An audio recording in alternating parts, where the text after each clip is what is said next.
Good afternoon. आज मैं आपको एक क्वाड्रपल मर्डर 1999 का एफआईआर के बारे में बताने के लिए बुलाया है।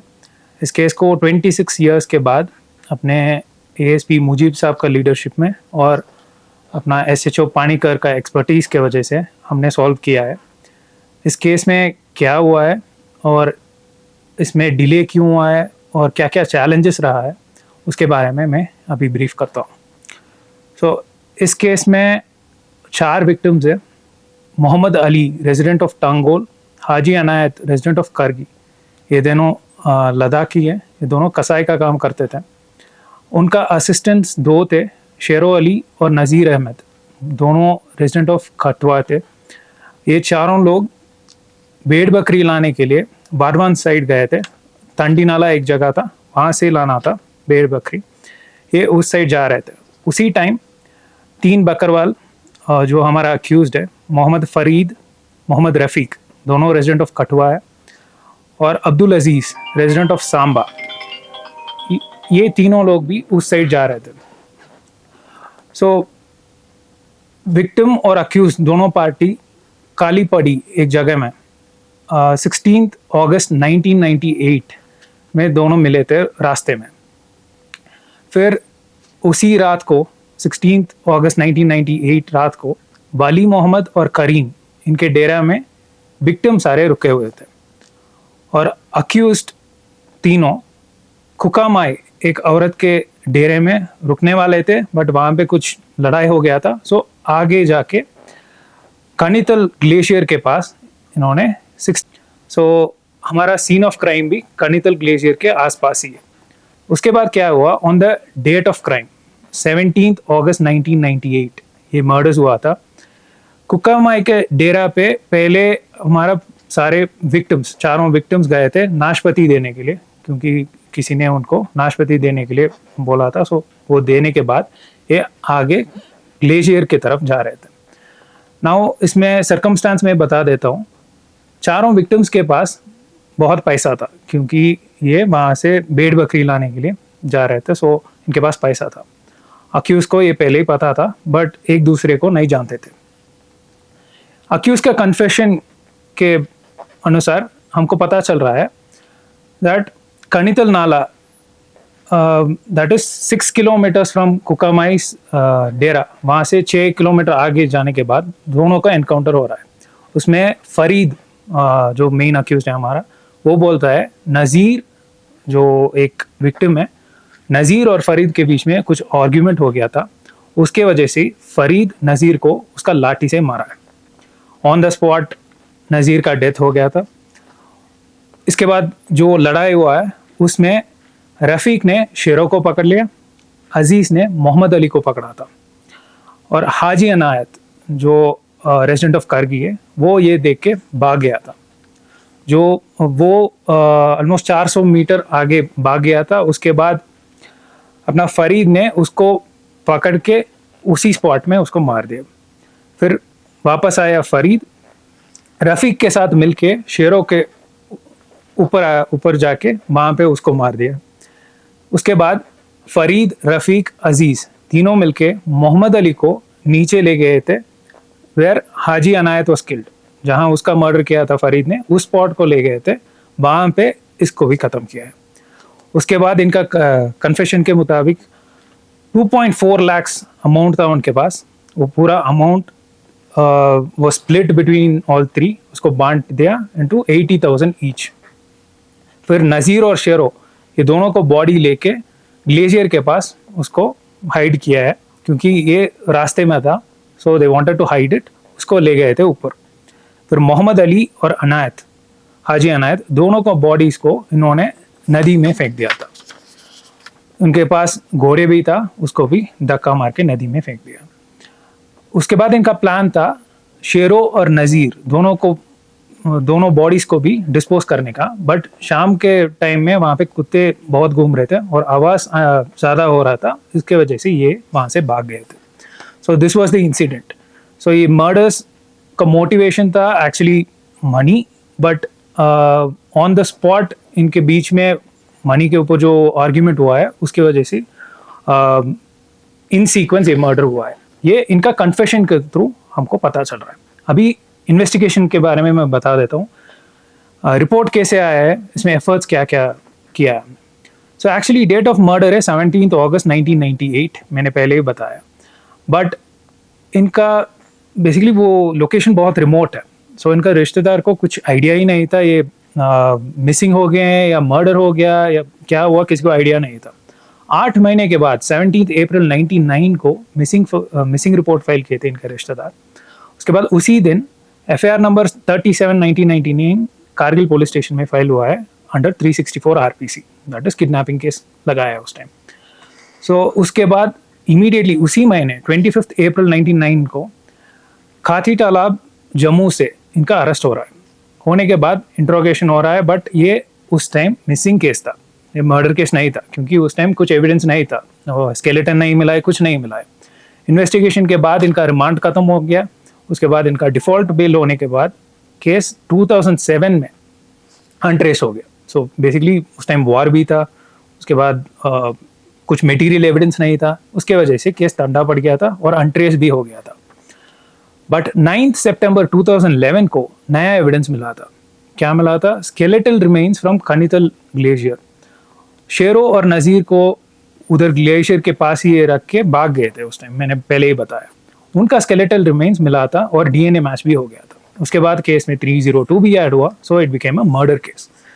मर्डर केस बनने के बाद भी इनको अरेस्ट कर नहीं पाए, क्योंकि उस टाइम बिकॉज ये यूजुअली नोमैडिक लाइफस्टाइल फॉलो करते हैं और विंटर में वापस जाते थे, और विंटर में जोजिला भी बंद हो जाता है। सो अरेस्ट बहुत मुश्किल था। तो इस केस में हम इस साल मार्च से हम फॉलो कर रहे हैं, और इसमें SHO पानीकर का पर्सनल एफर्ट्स था, जिसमें इन्होंने एक सोर्स प्लांट किया है। उस सोर्स ने हमें अप टू डेट बता रहा था ये कहाँ पे हैं लोग और कब आएंगे करके। सो जब अक्टूबर में वापस आए थे, उस टाइम ASP मुजीब साहब का efforts, local administration of both districts and senior police officials के वजह से हम कोऑर्डिनेट करके इनको अरेस्ट करके लाए थे on 30 October 2024 from Hiranagar Khatua. सो इस केस में हमको पहले से ही बहुत स्टेटमेंट्स और सर्कमस्टेंशियल एविडेंसेस था pointing to the guilt of these persons, क्योंकि इसमें कोई और नहीं था इनके साथ, सिर्फ ये दोनों रास्ते में मिले थे और लास्ट यही थे साथ में। सो बहुत सर्कमस्टेंशियल एविडेंस था, बट इसमें सॉलिड एविडेंस के लिए इंट्रोगेशन के बाद एक ऑपरेशन हमने लॉन्च किया है। उससे पहले इंट्रोगेशन कैसे हुआ है? Interrogation was led by ASP Mujeeb साहब।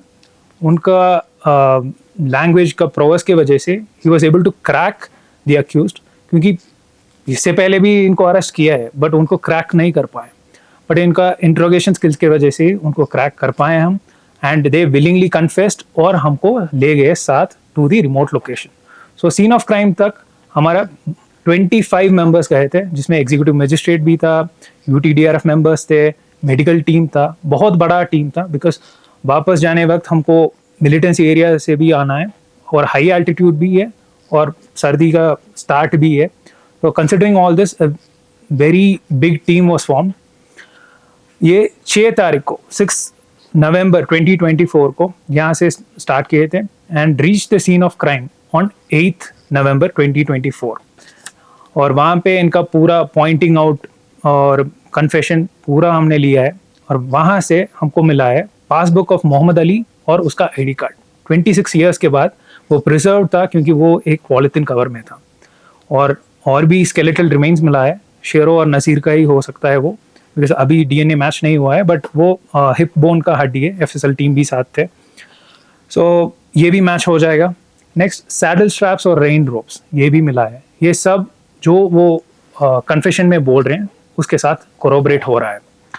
सो इसमें मैं अप्रिशिएट करना चाहता हूँ, और I would like to take pride in saying that the efforts of ASP Mujeeb sahab here, senior officials like अपना DSP DR and SHO Panikar and his personal efforts, इसके वजह से ही, and the 25 members who actually risk their life in this operation, इनके वजह से ही we have been able to crack this murder case, that too for 4 people, and justice has prevailed after 26 years. Thank you. Sir सबसे पहले तो मुबारकबाद पेश करते हैं कि इतने अरसे के बाद एक बहुत बड़ा जो मर्डर केस था वो आप लोगों ने सॉल्व किया। सर इन्वेस्टिगेशन में बीच में जो गैप हुआ उसकी वजह क्या रही, क्यों बीच में इतना गैप लगा? मैंने पहले ही बोला है, ये मर्डर हुआ है 98 में। रिपोर्टिंग में भी इनिशियली डिले हुआ था क्योंकि 8 महीने के बाद 99 में कंप्लेंट आया। उसके बाद इन्वेस्टिगेशन ठीक ठाक हुआ है, बट आपको पता है 99 में वॉर भी स्टार्ट हो गया था, so there was some diversion as well. Then ये इनिशियली अगर हम देखेंगे ये 364 केसेस था, so it was basically kidnapping case, so body skeletal remains कुछ नहीं मिला था। सो इनिशियली 2007 तक इनके पास मटेरियल एविडेंस नहीं था और वॉर भी उस टाइम आ गया था, so the case remain cold. पर 2011 में जब स्केलेटल रिमेन्स मिला था उसके बाद दूसरा चैलेंज आ गया, ये इनका अरेस्ट और बाकी इनको कैसे ट्रैक करना है वो, और ऑलरेडी डिले भी हो गया था, सो इंटरेस्ट भी कम हो गया केस में। सो इसके वजह से ही इतना डिले हुआ था, but renewed efforts by Kargil police, उसके वजह से we have been able to crack it and the personal dedication of SHO Panikar here. Sir इस केस चालान में फर्दर क्या अभी रिमांड मिल जाएगा आज, आफ्टर दैट विल बी चलाने, थोड़ा पेपर वर्क है वो खत्म करने के बाद विल डू इट। सर सारे विक्टिम्स करगिली हैं नहीं, 2 विक्टिम्स कारगिल लिए, 2 हेल्पर्स थे वो कठुआ के रेजिडेंट्स। और एक्यूज सब बाहर से। हाँ, सब बाहर के। सर इस साल कुछ लड़कियों को यहाँ करगिल से शायद अगवा किया हुआ या मिस हुआ था, तो पुलिस ने शायद 1-2 लड़कियों को रेस्क्यू भी किया है, उस बारे में थोड़ा सा बताइए। So there have been multiple cases. Dras में एक माइनर का केस है which was solved immediately and उसमें रिकवरी भी हो गया और गिल्टी पर्सन को भी हमने लाया है। उससे पहले भी केसेस हुआ था which were cases of elopement, which were filed as missing cases, क्योंकि उसमें एक केस में हम फॉलो करके महाराष्ट्र तक गए थे और उनका पर्सनल रिकवरी में बात करके वहाँ का एसएचओ के साथ बात करके भी डिड एवरीथिंग पॉसिबल।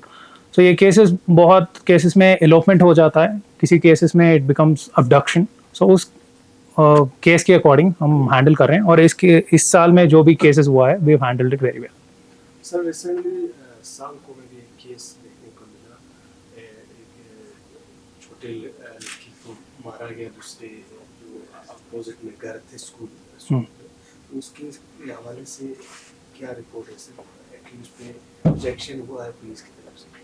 नहीं, उस केस में हम इन्वेस्टिगेशन कर रहे हैं, I will comment on it separately. Sir crime को लेके करगिल पुलिस का बहुत अच्छा इनिशिएटिव्स देखने को मिल रहा है केसेस को सॉल्व करने के लिए। दूसरी जानिब ड्रग्स को लेके क्या स्टेप्स ले रहे हैं, क्योंकि बताया जा रहा है कि जो अंदर से ड्रग्स का जो माहौल है वो काफ़ी ज़्यादा है, तो इसके ऊपर किस तरह के स्टेप ले रहे हैं? आप सही बोल रहे हैं, क्योंकि हम 2 इम्पोर्टेंट स्टेट्स के बीच में हैं विथ रिगार्ड टू ड्रग्स। एक साइड हमको हेरोइन का बहुत इफेक्ट है, दूसरे साइड हमारा हिमाचल है जहाँ से इजीली चरस मिल जाता है। सो ये दोनों को टैकल करने के लिए हमारा चेक पोस्ट मेन एरियाज है। आपने रिसेंटली देखा होगा वहाँ पे हमने डॉग भी लाए हैं। सो ट्रक ड्राइवर्स और टैक्सी ड्राइवर्स को हम बहुत सेंसिटाइज कर रहे हैं इसके ऊपर, क्योंकि यूजुअली बाहर के ड्राइवर्स लेके आते हैं, सो उनका चेकिंग ज़्यादा होता है, बट इसमें हमारा ड्राइवर्स का रोल भी रहता है थोड़ा बहुत। सो उनका सेंसिटाइजेशन इम्पॉर्टेंट है, वो रिसेंटली पता चल रहा है, क्योंकि इसमें यूसेज ट्रेंड्स भी अगर हम देखेंगे ड्राइवर्स के बीच में थोड़ा ज़्यादा ही है। एंड इन सम केसेस हमने देखा है वो लेके आते हैं ऋषिकेश से या उत्तराखंड उस साइड से थ्रू ज़ांस्कार। सो वहाँ भी हम अभी टाइटन कर रहे हैं नाका को, बिकॉज इट्स अ रिमोट नाका। कारगियाक में थोड़ा मुश्किल है बिकॉज वहाँ पे कांस्टेंट मॉनिटरिंग थोड़ा मुश्किल हो जाता है, बट हम वहाँ पे अभी recently I think at this point 9 नफर है उधर, so they deployed more man for check post, क्योंकि वहाँ पे डिस्प्यूट भी है, लैंड डिस्प्यूट भी। So now we have increase checking and patrolling in that area as well. Sir आमतौर पे ये देखा गया है कि करगिल में जो ड्रग्स का इशू है, मनशियात का जो इशू है, उसमें पुलिस जो है, लद्दाख पुलिस जो है वो मतलब उस जट तक नहीं पहुंच पा रहे हैं, जिसकी वजह जहां से ये चीज़ें आ रहा है।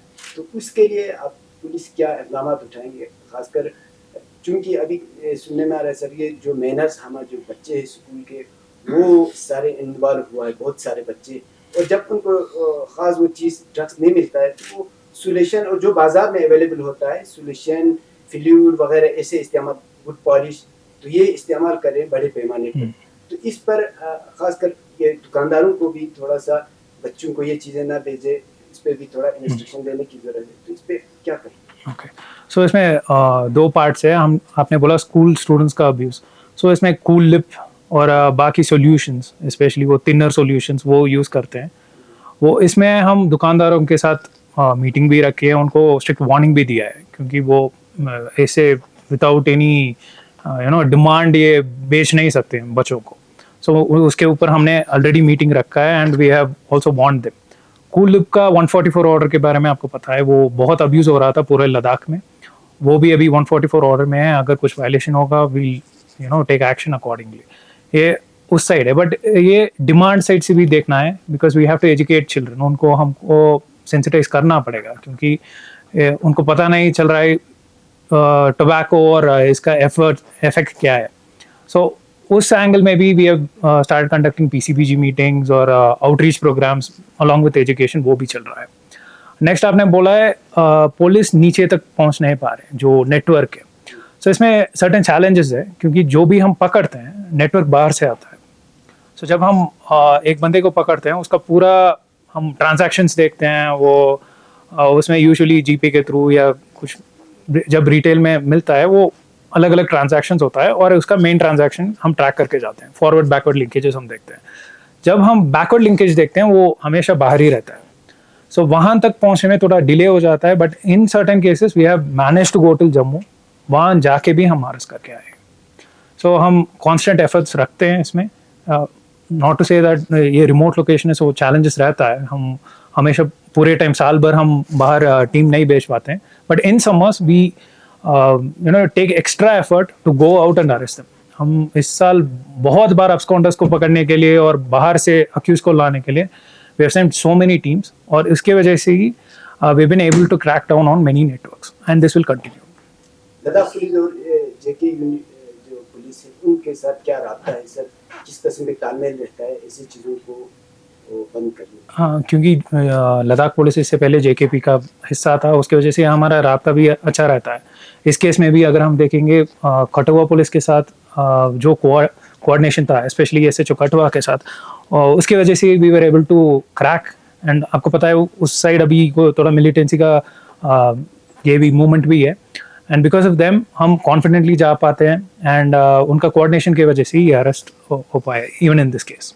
सर, ड्रग्स रिलेटेड जिन लोगों को पकड़ते हैं उनके ऊपर किस तरह की सर्विलेंस और ऑब्जर्वेशन मिलता है? सो उनके ऊपर हिस्ट्री शीट खोलते हैं हम, and ordinarily if it's a peddler, if it's a user को हम अरेस्ट नहीं करते हैं, क्योंकि उनको NDPS में प्रोविजन है फॉर रेफर्मेशन। सो उनको हम बाउंड डाउन करते हैं, उसके बाद उनको ट्रैक करते हैं। Thank you. Thank you.